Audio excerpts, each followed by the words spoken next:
Oke, kita mulai untuk pertemuan yang ke-12.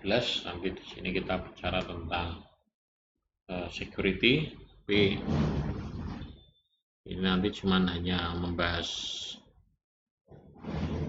dasar dari sebuah security.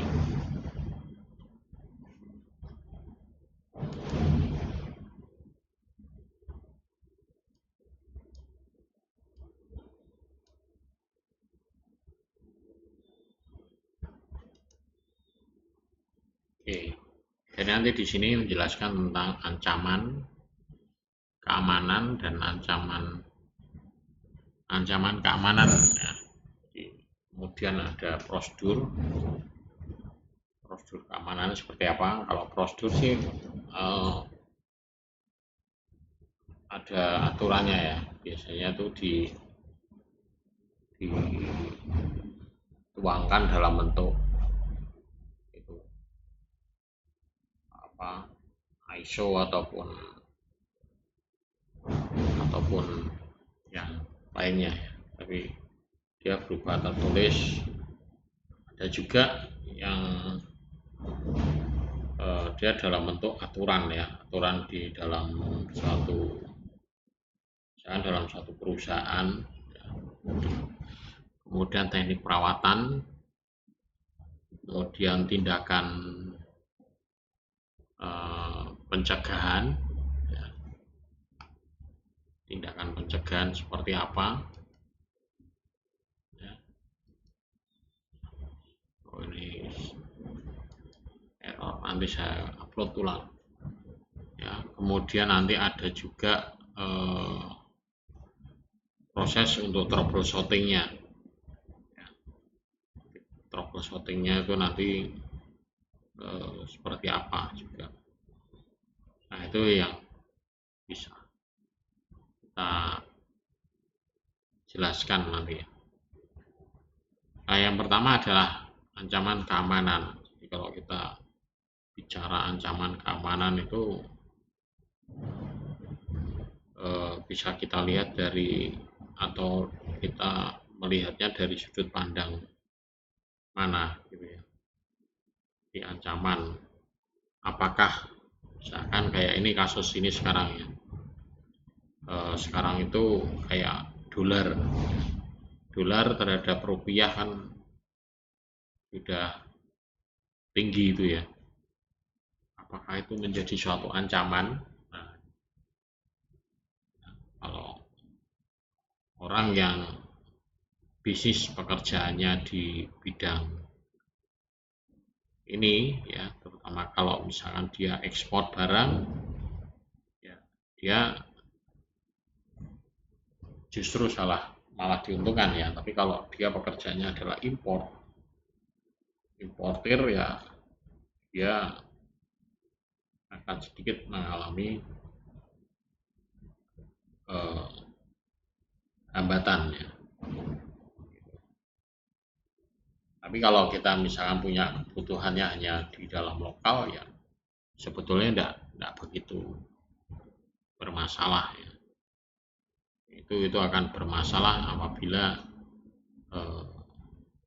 suku pekerjaannya itu dia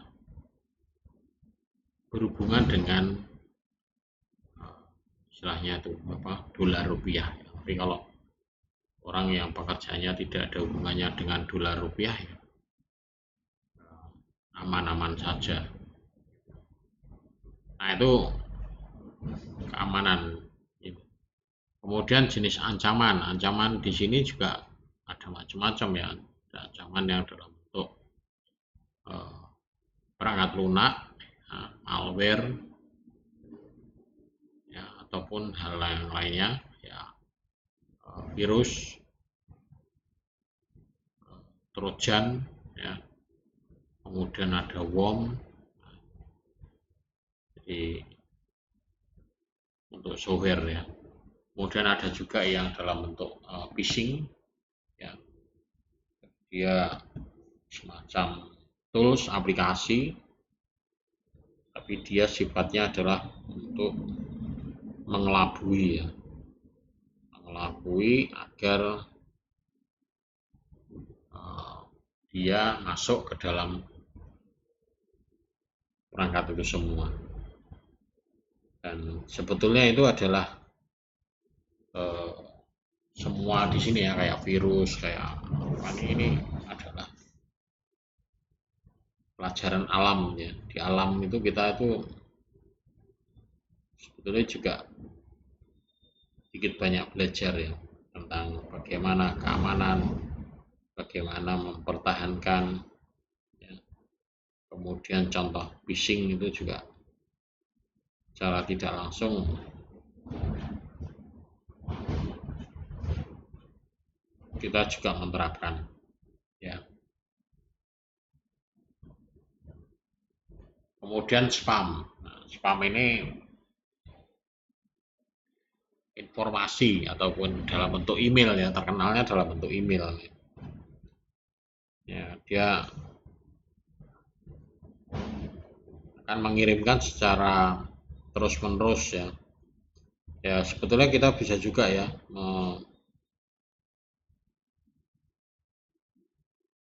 mencoba ya, kalau apa namanya, kita itu dapat email phishing itu seperti apa gitu. Itu bisa kita coba. Anda coba email ke diri Anda sendiri dari email Anda, kemudian Anda kirim secara terus menerus, nanti itu akan dianggap spam.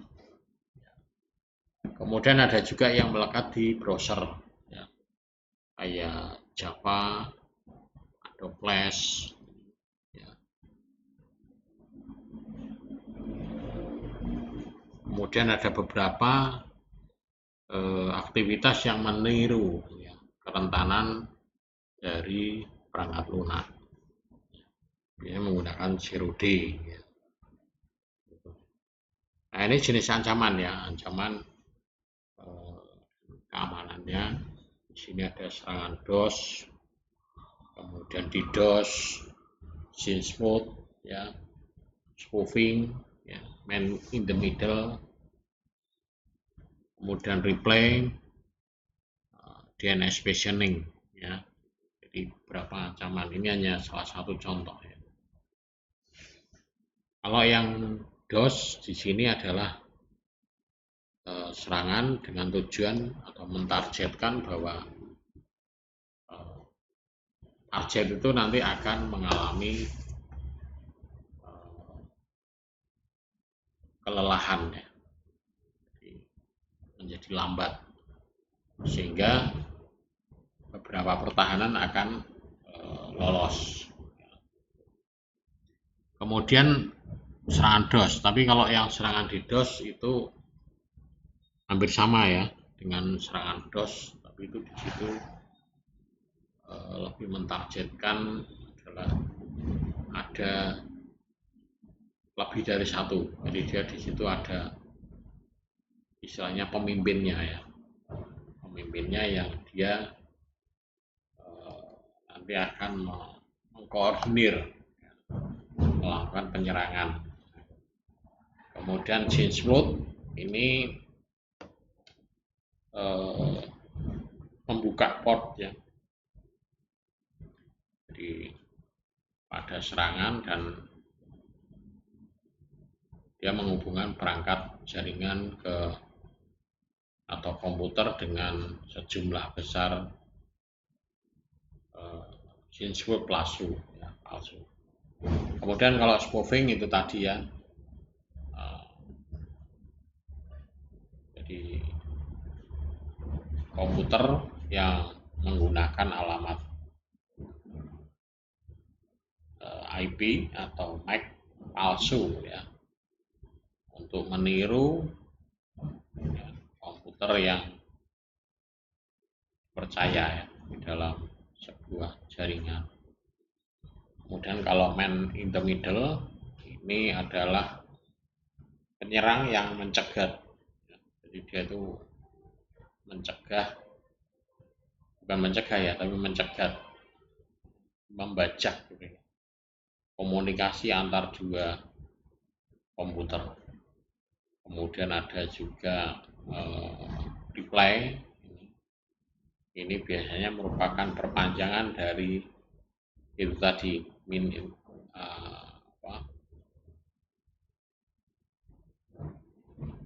middle in the middle attach itu ya, man in the middle attach. Nah,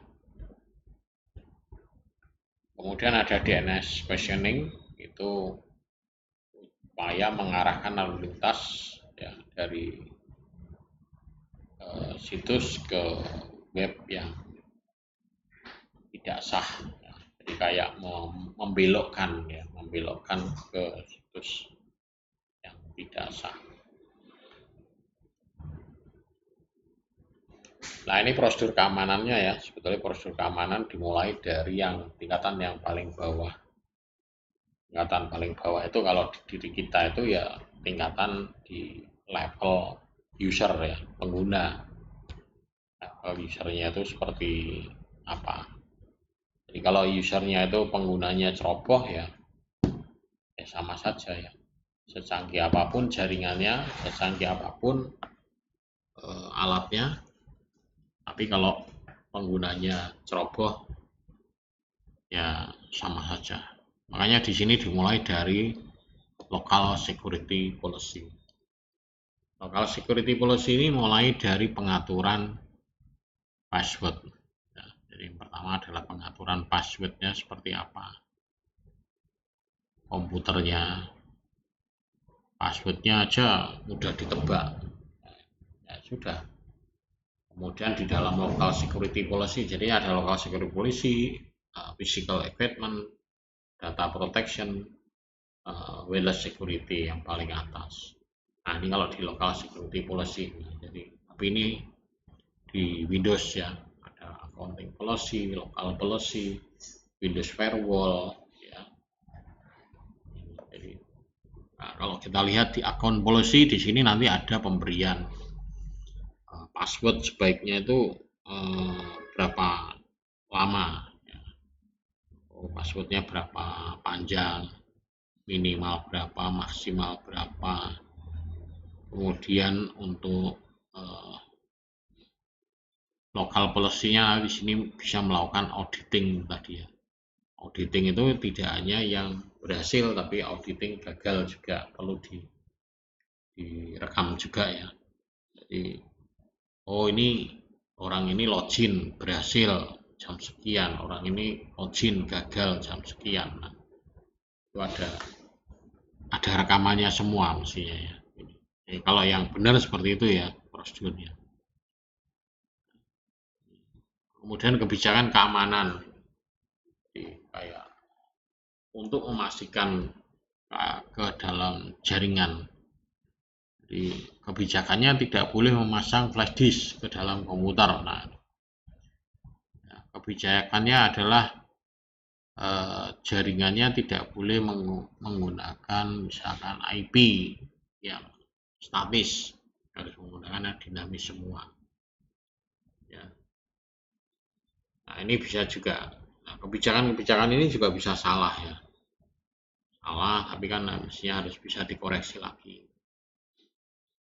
Kemudian kata sandi ini ya, ini biasanya juga masuk ke dalam satu kebijakan.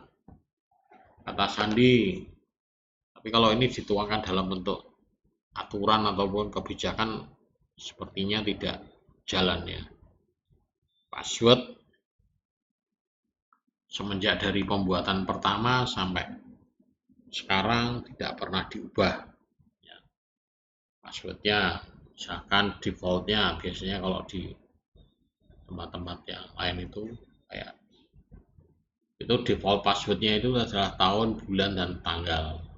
Sama juga password di surat-surat itu juga sama ya. Tanggal, bulan, tahun, jadi hanya 6 digit itu aja. Jadi tidak susah, tapi di situ diwajibkan untuk mengganti. Bahkan ada yang dipaksa pada saat login pertama langsung diminta untuk mengganti password. Ya. Memang merepotkan, tapi ya itu demi keamanan. Ya. Kemudian audit, kebijakan audit ini juga perlu diaktifkan juga merekam semua peristiwa login, baik gagal maupun berhasil. Jadi kemudian kita bisa mengekspor kebijakan-kebijakan tersebut untuk dilakukan misalkan evaluasi. Mengamankan akses web ini juga perlu ya. Biasanya kita menggunakan akses in private browsing untuk keamanan, sehingga menghindari adanya penyadapan ya, cookies itu. Tapi ya memang repot kalau kita menggunakan in private browsing itu, historinya di situ tidak ada. Jadi kita ngetik login password, nanti masuk lagi ya hilang. Tapi kalau yang biasa, passwordnya bisa tersimpan ya di cookiesnya. Nah, itu yang menjadi potensi bisa diserang. Kemudian mengamankan akses web. Ini browser ini juga menyediakan ya beberapa akses ya, kayak misalkan filter ActiveX ya, blokir pop-up ya, filter smart screen ya, kemudian ada in private ya, browser in private web. Nah, jadi kita bisa mencoba ya mengaktifkan ataupun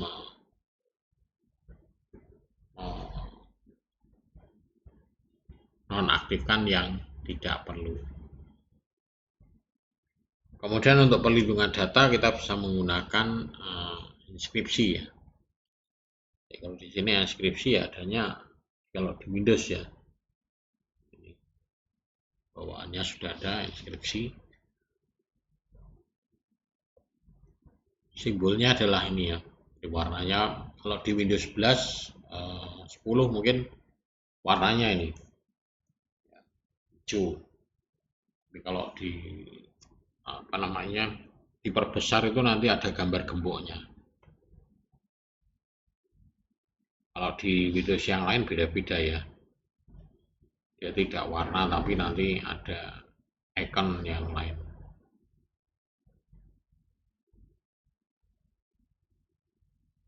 Nah, untuk melindungi data di sini bisa juga ini ya. Di sini mencakup teknik-teknik ya. Perangkat lunaknya, keamanan biometrik ya. Jadi perangkat lunak itu ya tergantung ini firewall-nya juga, firewall-nya bagaimana. Kemudian keamanan biometrik ini nanti bisa menggunakan smart card ataupun key-fob sidik jari ya, untuk membantu mencegah akses fisik. Kemudian backup data juga perlu dilakukan ya. Jangan mengandalkan mirroring, disk mirroring. Karena kalau menggunakan disk mirroring itu apa yang ditulis di disk A itu akan sama dengan yang di disk B. Tapi itu tidak akan mencegah aman ya. Karena sifatnya mirroring itu hanya backup hardware. Jadi bukan untuk melakukan backup secara software. Jadi yang di backup adalah hardware-nya. Jadi kalau hardware-nya trouble, masih punya backup satu lagi. Ya ada lagi nanti backup software ya. Backup software nanti bisa menggunakan incremental ataupun diferensial ataupun shadow copy atau copy ya. Kemudian untuk hak akses ini juga jangan terlalu mengopen ya akses. Jadi pastikan hak aksesnya itu sudah read only atau tidak boleh dilihat.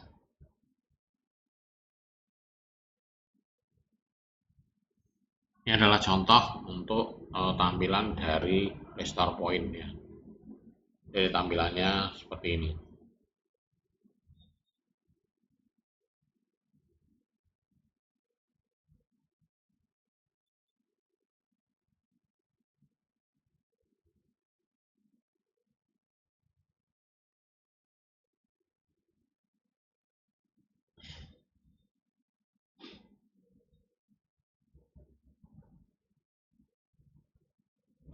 Nah, jika komputer terinfeksi, ini komputer ini harus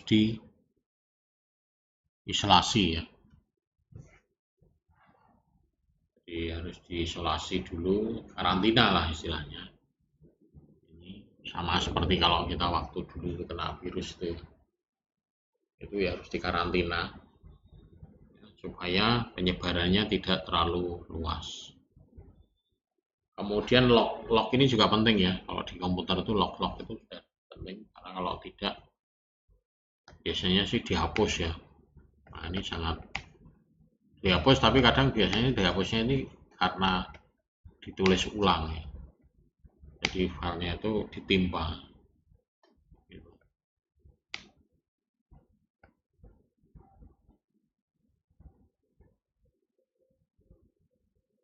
Jadi kalau yang untuk sistem operasi home ini biasanya kita melakukan secara manual.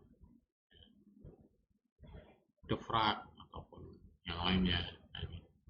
Ini untuk keamanan software nanti bisa dilakukan sharingnya full control change sama read. Jadi nanti bisa kita tentukan. Di sini hanya statusnya hanya allow sama deny, diizinkan ataupun ditolak. Kemudian teknik keamanan di sini semua komputer di jaringan ini juga harus menjadi bagian dari domain ya, di join domain. Jadi sebelum komputer dapat terhubung ke sumber daya ini harus berbagi nama domain ataupun nama grupnya. Jadi nama-nama dalam grup memintakan drive itu juga untuk map drive ya dibuat set ataupun G ataupun yang lain.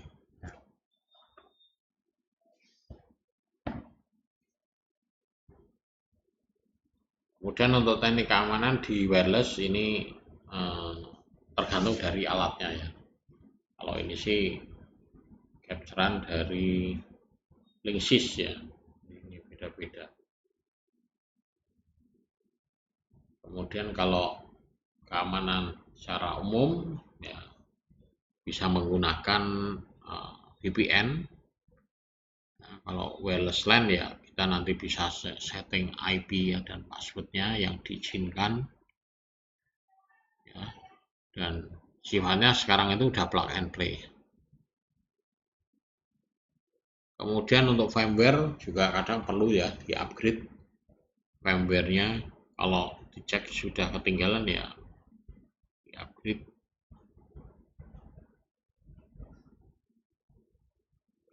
Kemudian penggunaan pivot atau sidik jari ini juga penting, tapi biasanya ini untuk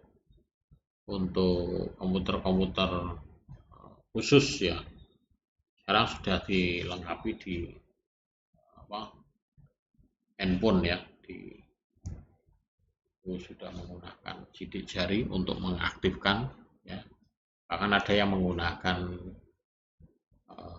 kamera ya wajah gitu. Kemudian penerapan kata sandi ya gitu.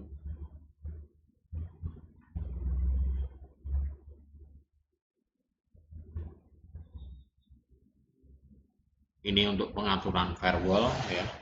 Jadi jangan dilakukan pengaturan firewall untuk ini turn off, harus dijadikan on ya, firewallnya on.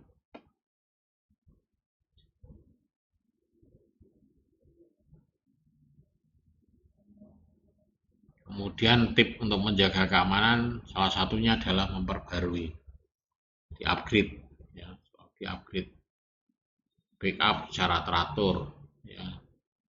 Install, aktifkan dan konfigurasi firewall. Install saja tidak dikonfigurasi ya percuma.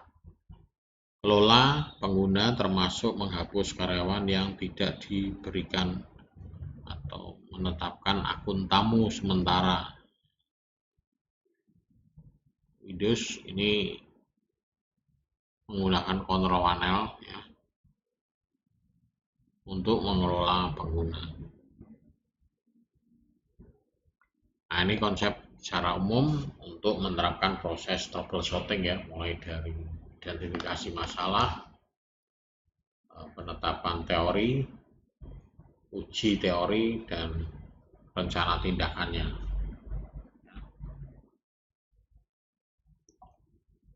Setelah itu adalah baru verifikasi ya.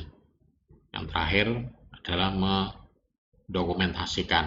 Jadi mendokumentasikan apa yang ada atau apa yang pernah dilakukan. Ini. Jadi biasanya ini. Dan backup satu lagi sebetulnya ada backup SDM. Jadi SDM itu yang perlu di backup ya, karena kalau tidak di backup SDM-nya juga repot juga ya. Kalau misalkan sampai yang bersangkutan itu keluar misalnya, atau ada apa namanya kejadian yang tidak mengenakan ya, menyebabkan menjadi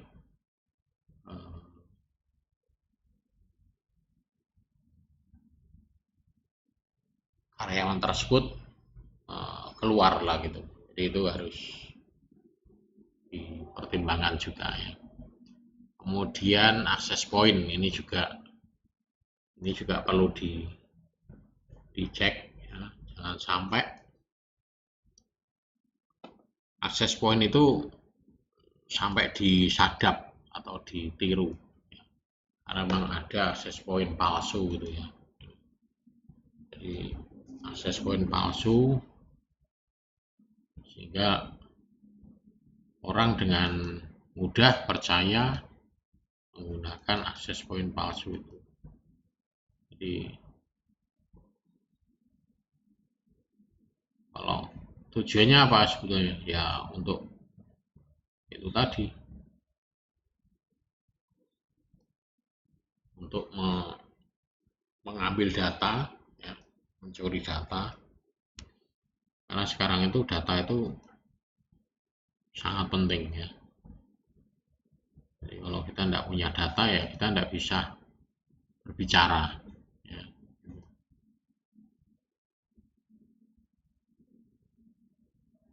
Oke, jadi ini ya untuk gambaran ada pertemuan kali ini ya. Jadi nanti bisa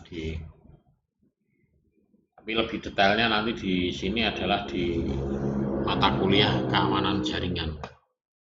Jadi lebih apa istilahnya, lebih detail lagi ya, lebih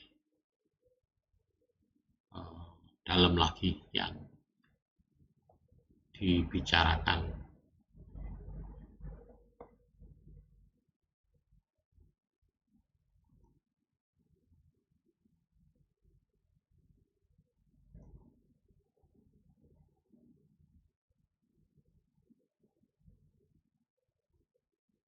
Oke, mungkin itu ya yang bisa